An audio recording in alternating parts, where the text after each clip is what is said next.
Samajwadi party के विधायक इरफान सोलंकी और उनके भाई रिजवान सोलंकी की अग्रिम जमानत पर अब 1 तारीख को सुनवाई होगी। हालांकि इरफान सोलंकी के वकील नरेश चंद्र त्रिपाठी ने काफी आरोप कानपुर पुलिस पर लगाए हैं। आरोप समाजवादी पार्टी के अन्य विधायक इरफान सोलंकी के सहयोगी आरनगर विधानसभा से विधायक समाजवादी पार्टी अमिताभ वाजपेयी भी लगाते आए हैं। उनसे बात कर लेते हैं। अमिताभ जी, पुलिस पर आरोप लगाया है इरफान सोलंकी के विधायकों ने। देखिए, कल अगर आपने कार्रवाई देखी होगी कोर्ट की, तो पुलिस का बयान ये आया कि आईओ छुट्टी पर है। बताइए, आईओ छुट्टी पर है जब आपको मालूम है पहले से कि 25 तारीख को डेट है और आईओ को केस डायरी सहित वहां आना है, तो आईओ नहीं होगा तो उसका तो सहयोगी होगा।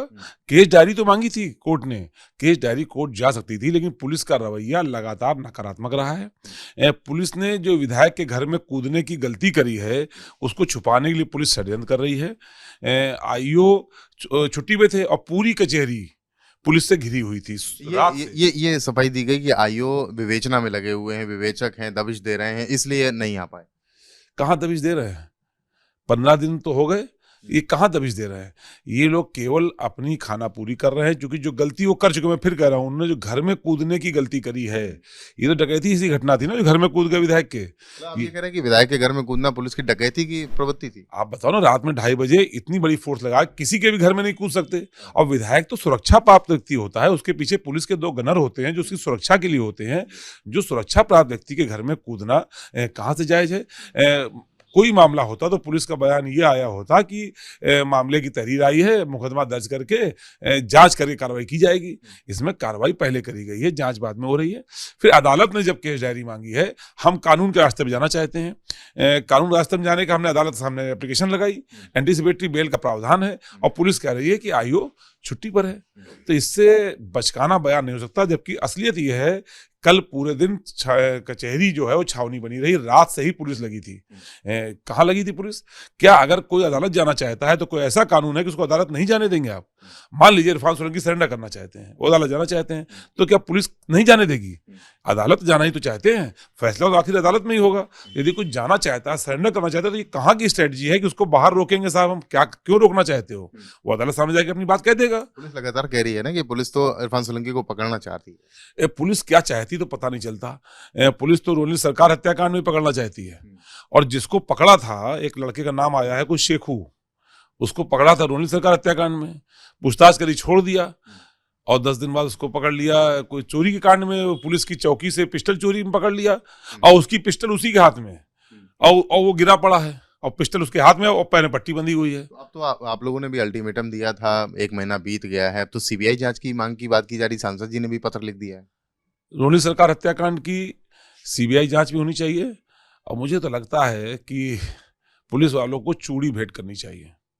पुलिस के अधिकारियों को चूड़ियां भेंट कर दे, कि वो अधिकारी जो लगातार थानों को बेचने में लगे हैं। आपने अगर देखा हो, जिन थानेदारों की शिकायतें जाती हैं तो उन थानेदारों को और बेहतर थाना दे दिया जाता है। पुलिस पर बड़ा गंभीर आरोप आप लगा रहे हैं। आप तो जान के लगा ही रहे हैं भाई, मैंने पहले भी आरोप लगाए थे, लेकिन कोई पुष्टि कहाँ कर रहा है? कोई जवाब नहीं आ रहा। पुलिस तो खाली सख्ती कर रही समाजवादियों पर। यदि भाजपा के लोग सड़क पर पुलिस को मारे हैं, एक नहीं 2-3 घटनाएं हुई, मुख्य चौराहे पर भाजपा के लोगों ने दौड़ा दौड़ा के, घसीट घसीट के पुलिस वालों को मारा, और पुलिस की हिम्मत नहीं पड़ी कि किसी घर जाके दबिश डाल सके। जो हत्याकांड हो रहे तो पुलिस की हिम्मत नहीं है कि इसको खोल सके। और जिसको पकड़ा, मैंने नाम लिया ना, एक को पकड़ा, पता नहीं वो सच है कि झूठ मुझे नहीं पता, लेकिन जिसको पकड़ा रोनी सरकार हत्याकांड की पूछताछ के लिए, उसको पकड़ लिया बाद में पिस्टल चोरी के कांड में। अब बताओ, रोनी सरकार हत्याकांड चकेरी में हो रहा है और पिस्टल चोरी बिदनू में हो रही है। कैसे एक हो सकती है? जिस थानेदार शिकायत गई वसूली की हो या और अलग तरीके की शिकायतें हो, हर शिकायती थानेदार को बेहतर थाना दिया गया।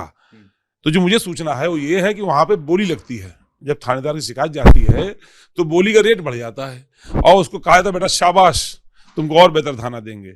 और यदि कहीं शिकायत सपा वालों ने कर दी हो तो रेट घट जाता है और उसको बेहतर थाना मिल जाता है। मैं खुल के आरोप लगा रहा हूं, कानपुर की पुलिस इस समय सिर्फ और सिर्फ वसूली में व्यस्त है। पुलिस ना अपना मान सम्मान बचा पा रही है, ना नागरिकों को सुरक्षा दे पा रही है, ना अपराधियों को पकड़ पा रही है, और केवल वसूली में व्यस्त है। और थानों का ऑक्शन हो रहा है, और मुझे उम्मीद है ये रफ्तार चली तो कुछ दिन बाद थानों का ई ऑक्शन होगा, कोई भी निविदा डाल सकता होगा।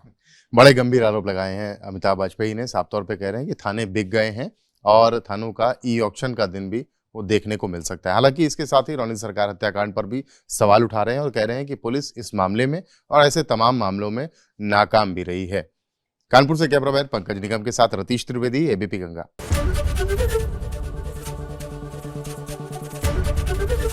एबीपी गंगा, खबर आपकी, जुबान आपकी।